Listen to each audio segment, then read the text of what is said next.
Moving to Live is a podcast about movement and exercise. We bring you interviews with professionals in the movement and exercise field. The goal is to provide information for other professionals and also amateur movement aficionados, people who understand that movement is part of what makes life complete. Some of the people we interview you will have heard of. They're well known in and outside of the movement and exercise profession. Others you may not have heard of, but they have a great deal of knowledge to share. Many people doing the best work spend their time working with people, not working on their social media presence. We're going to give you a chance to learn from some of these talented and knowledgeable individuals, and we're going to learn along with you. Moving to Live podcasts are going to be short.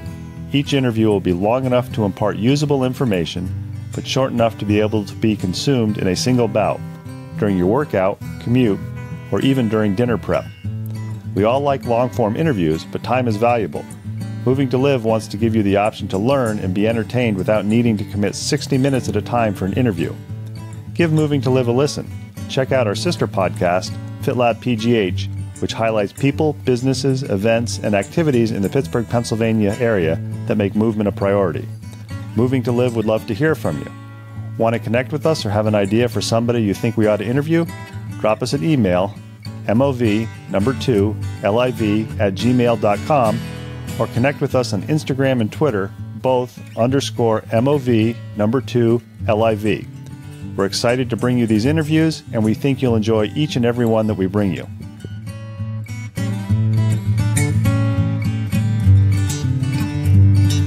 Welcome back to another edition of the Moving to Live podcast. As you heard in the intro, we are a podcast about movement, part of what makes your life complete.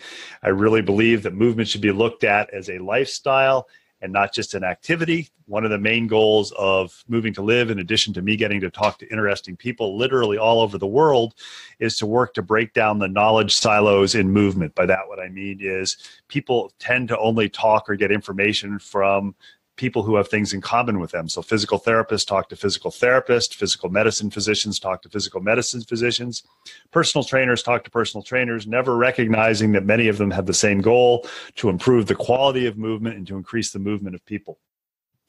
I'm excited to interview today's guest. I think we have been LinkedIn connections for a number of years. I'm not sure how we connected, probably a friend of a friend.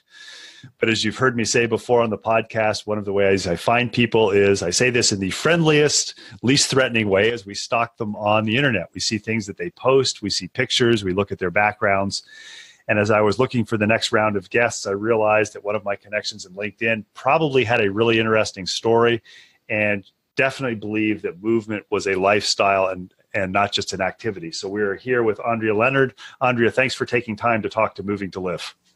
Thank you for having me. I'm happy to be here. My question I ask every Moving to Live guest at the beginning is, what's your elevator talk? So you meet somebody in an elevator, or you're standing in line in Whole Foods, and they say, what do you do? What do you tell them? I usually pause and go, well, technically I'm a personal trainer, but I don't have any clients. And they're like, then what do you do? And I say, well, actually, now I write courses on cancer and exercise, and I train other trainers around the world to help cancer patients during and after treatment. And then they're like, oh my God, that is so awesome. So it's actually not even a minute. It's like 30 seconds. So some would call you a master trainer since you're training other trainers. Other people would call you a fitness educator. I'll call you a movement aficionado. There you go. That works for me. That's my new elevator speech. I'm a movement aficionado. I actually interviewed Natalie Dau, who's in Singapore, and I said, what do you do? And she kind of hemmed and hawed about it in a manner similar to you and said, well, I'm just going to go with what somebody told me I am. I'm a fitness entrepreneur. There you go. It's funny because we just watched that Crazy Rich Asians or whatever the movie is last night. And I taught a workshop. In fact, the last workshop I taught was in Singapore. And so I watched it with my daughter. I was there. Look, I was there. I was at the top of the bar with the pool. So that was fun. It's the cool 6 degrees of separation they talk about. Yeah, absolutely. Absolutely. I talk about that too. And I know I want to spend time when we talk to you in 2 weeks about why you're doing fitness education for trainers who work with survivors from cancer and people who currently are battling cancer. But I think the first question before we do that is I want to find out a little bit more about you and how you got into that. And the best way to start is, I know that you are a cancer survivor. Were you active before you were diagnosed with cancer? Were you one of those kids who was active, or was this something that cancer was kind of the event? It's like, okay, I'm going to change my life completely around. Yeah, I mean, growing up in the 80s, activity was a little bit different. I was never what you would call an athlete. I didn't play team sports because I was always afraid to be the one that would screw up or, whatever. I just wasn't into team sports. So I ran track and I was really fast. And that was it. And then in 1984, in my senior year of high school, I actually got a job, like a work study, whatever it was that we did. It was called Holiday Esprit Center. I think it was part of Bally's. And I still laugh about this because I got paid $3.35 an hour. We wore shiny blue Lycra tights, a shiny blue long sleeve leotard with leg warmers and K-Swiss shoes. I mean, so 80s, and showed people how to work the circuit when I didn't have a clue what I was doing. And this was the time where somebody would come in and they'd have the little cards with the names of the exercises, and they do the circuit of 8 to 10 exercises. Yeah, pretty much. And it's like, here I am, 18 years old, and but everything has changed so much. And it was neon lights and chrome. And at the time, Victoria Principal and Heather Locklear were the spokespeople. And I got to be in a commercial with Heather Locklear. And, it was really fun. And that's what actually got me into fitness. So I started lifting weights in 84.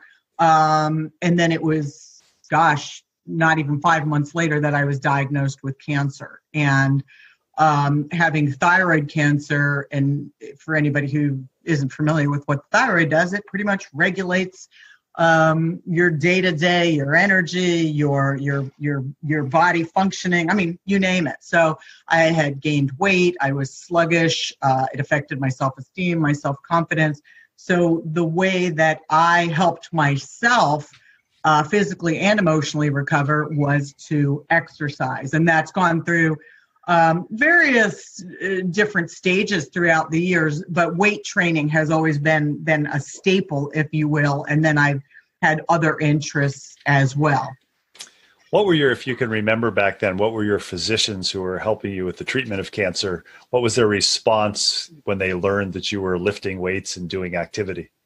To be honest, I'm going to say one, I don't remember, but I'm pretty sure I remember enough that was never even talked about. When I first actually got into this as a career, as far as the cancer and exercise, and I believe I started in 1995, there was virtually nothing available. So, and that's already 9 years later. So back in 84, it probably wasn't even thought about as something that would help a cancer survivor with their quality of life, even in the most elementary, calories in, calories out. It just wasn't discussed. To say nothing of the effect that exercise can have on emotional and psychological. Without a doubt. And so, it is hard to say if it was ever mentioned, but I think I would recall that if it had been, and I have no recollection of it. What was it that stimulated you at that time to say, I'm going to lift weights and I'm going to do this? Because I would imagine you didn't feel very good. And it would be much easier to just say, well, I'm going to go to bed and take care of myself and rest. This is probably a peculiar motivator, but grew up in Maryland. And so I spent my summers oftentimes in Ocean City, Maryland at the beach. And after high school, we graduated. It was like, okay, we're going to the beach. We're going to, live there for the summer. And I had been there about 2 weeks before I got the call that said, you have probable thyroid cancer. We need you to come home and have surgery. So I had met this guy and was in La La Land that summer. We were dating. And probably 4 days after my surgery, he actually drove me back to the beach because I didn't have a car. And within a month, I had gained about 20 pounds because I wasn't able to get on the thyroid medication yet. So I had no energy, whatever. Long story short, we were at a nightclub one night. I was with my girlfriends, and he was probably there with his guy friends, and we were all going to meet. And they had this game called Selectrocution. And we all had these, fake names. I might have been Daffodil, and he was Godzilla. And you would send a message across, a digital screen at the bar. And he said, Daffodil, lose weight. It's over. Godzilla. Ugh. Yep. And I bring this up a lot of times in my workshops, and I talk about how things we say to people have such a profound effect that, these words come out of your mouth and you don't think how they're going to affect somebody. I mean, this is 37 years later, and it scarred me. And there was another person shortly thereafter who said, your butt's as wide as Connecticut Avenue. And you go, what are people thinking when they say these things that are so hurtful? And that caused me to have a form of an eating disorder. It didn't manifest as anorexia or bulimia. I would summarize it as body dysmorphia. But that is actually what got me into the fitness field permanently. When I was doing the work study in high school, it was kind of just for fun. I didn't think about that as a career. I was actually going to college to be a CIA agent. And it was, probably a few years into it where I said, wow, I'm really struggling here, and I could get into fitness and not only help myself, because I have to be a shining example, but I could also help others who are going through similar circumstances. And I wasn't even thinking about cancer, working with cancer patients at the time, just other human beings. Do you think part of the reason for choosing the career, obviously you got into it because of those comments, but choosing the career is the realization is the changes and the benefits that I've seen, I want to pass this on to other people? Without a doubt. And, there have been many variables throughout the years, just in my own experience. I mean, let's face it, I've gone through high impact aerobics, CrossFit, power flow yoga. I mean, you name it, you name the trend, you name the diet, I've done it. And so I can really speak from experience, and people tell me, we can tell you're really, passionate, Andrea, but we can also tell that you speak from your heart. And that's something that's always been important to me, to be genuine. I wear my heart on my sleeve, and people will either, judge me or love me as a result of that. And if somebody's going to judge me, quite frankly, I don't want them in my life. And I don't need to be loved by everybody, but it does feel good, especially when you have that impact on somebody where you can leave them inspired and motivated, and also feeling that they're not alone. Because I think at that time, now my mother had been diagnosed 3 years earlier with breast cancer. And I have to tell you, at 18 years old, I don't think I really understood what was going on. My mother told me that I had said to her angrily that she gave me cancer. And so, what does an 18-year-old know? So a lot of it is repressed. But the things that I do remember, the primary thing in my life was my body image and my self-esteem at a time where it was critical. When you're 18 years old and going to college and you have no self-esteem and no self-confidence, and you're walking onto a university campus with 60,000 people, or God knows, what the number was at University of Maryland at the time, that played a huge role in who I was at the time and who I would become. And when did you graduate from Maryland? I graduated in 1990. I was on the 6-year plan. I took some time off to go try and become a movie star, which, needless to say, that never happened. This makes it a very small world, because the summer of 1989, I was on the University of Maryland campus. I took 2 semesters of chemistry and did an internship at the strength and conditioning department.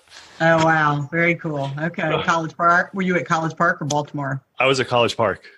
Yeah. Yep. Go Terps. I was, if you were there, you remember it. You probably remember the VU in the cellar. Oh my God. Voodoo.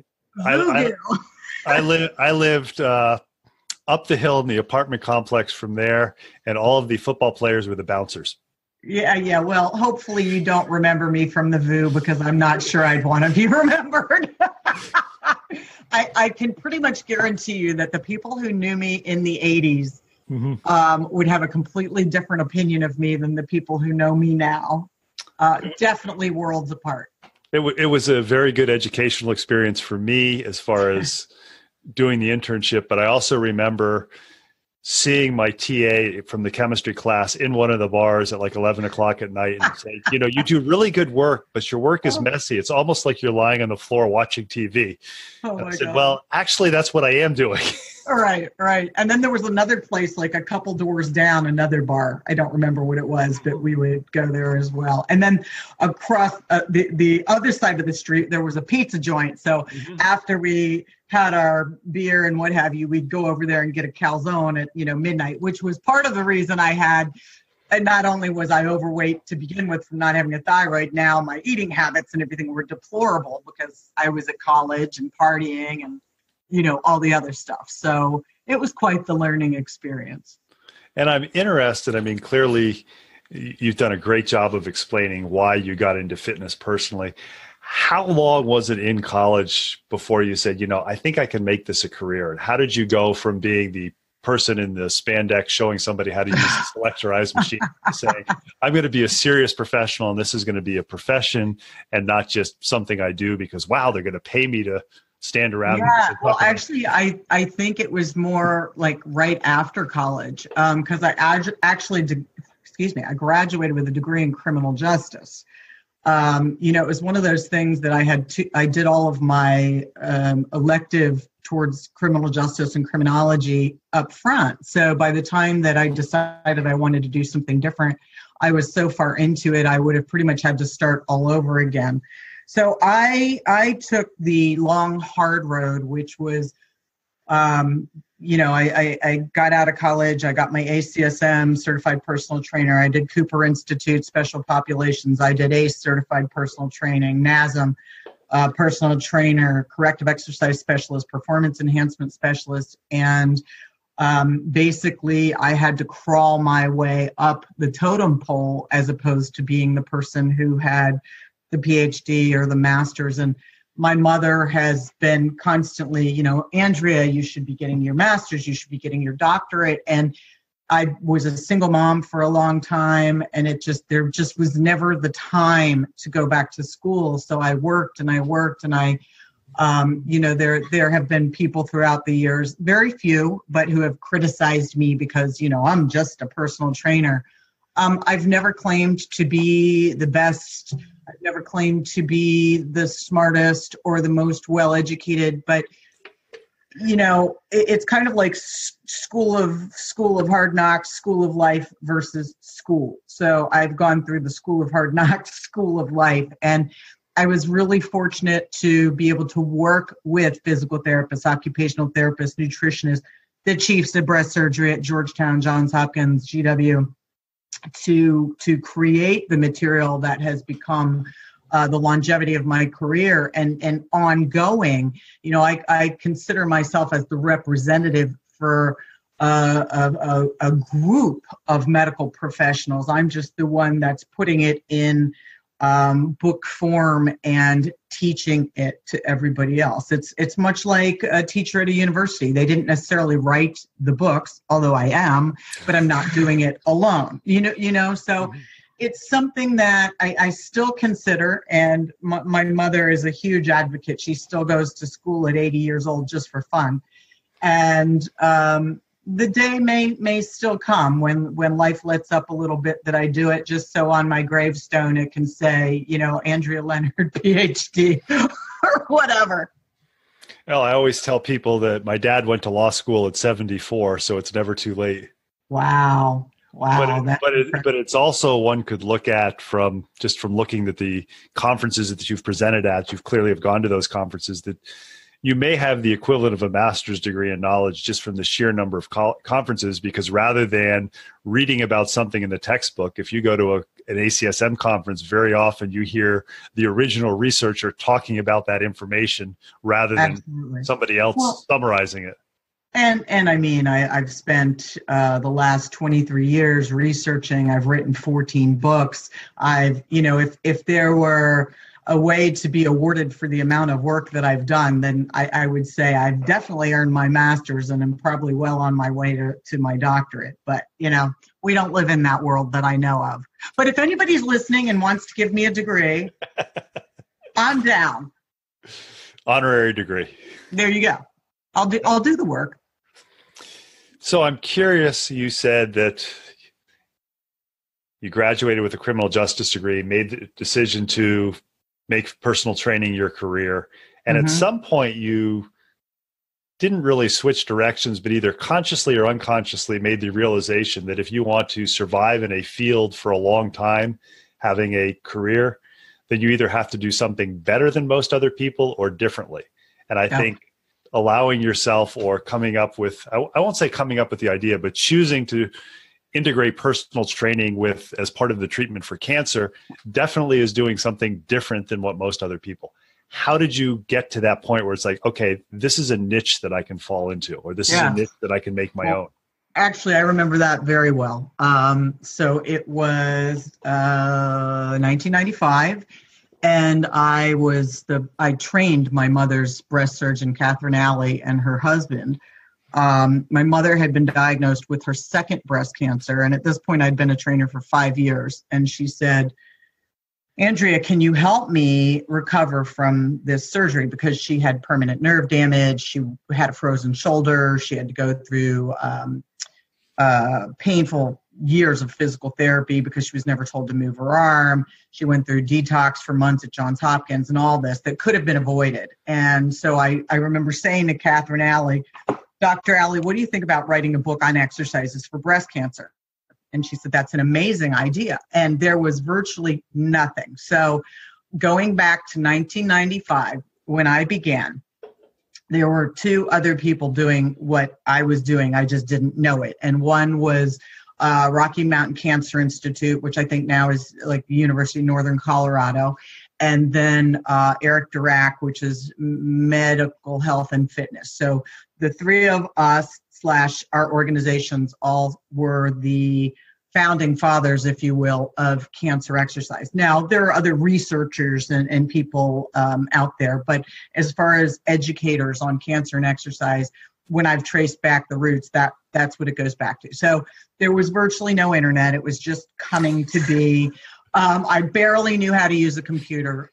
So one of the trainers who worked for me was actually doing her master's at GW, and she decided that she would do it on breast cancer and exercise. And so she collaborated with me, and that's where we enlisted Ted Singaris, who was at, I think he was at Georgetown at the time. Shauna Willey was at GW. She's now the chief of breast surgery at Georgetown.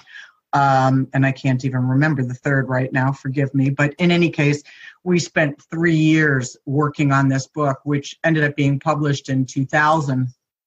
And it was called Essential Exercises for Breast Cancer Survivors. And to this day, it is still considered, from what I'm told, like the Bible of breast cancer recovery. And a lot has changed, but a lot of the fundamentals have not.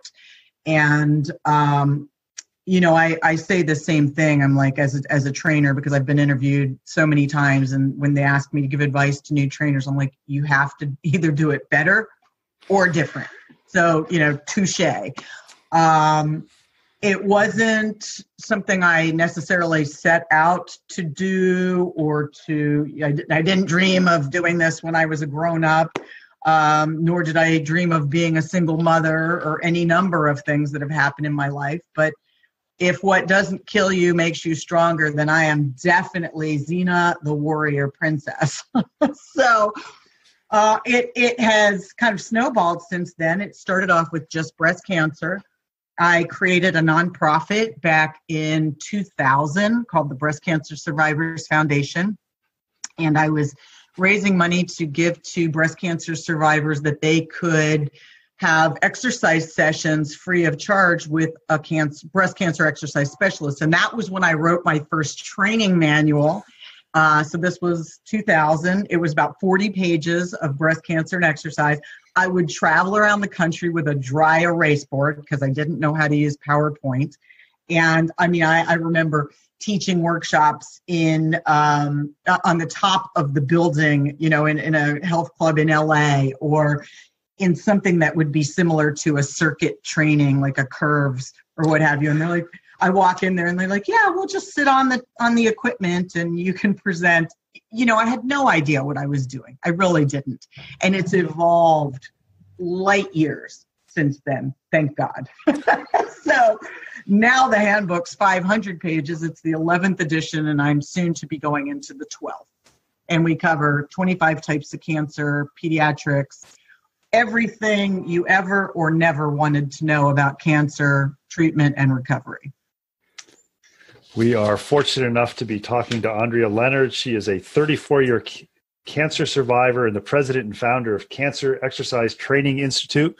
She's kind of giving us a brief overview of her travels from a high school runner and Ocean City aficionado to one of the experts in the world on exercising and cancer. We're going to come back in 2 weeks and really hone in on the exercise in cancer, why it's important for cancer patients, and how exercise for cancer patients and cancer survivors might differ from people who have not been diagnosed or treated for cancer. So, Andrea, I want to thank you for talking to Moving2Live, and I'm looking forward to talking to you again in 2 weeks.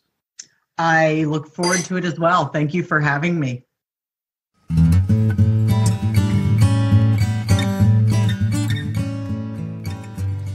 Thanks for listening to the latest episode of Moving2Live.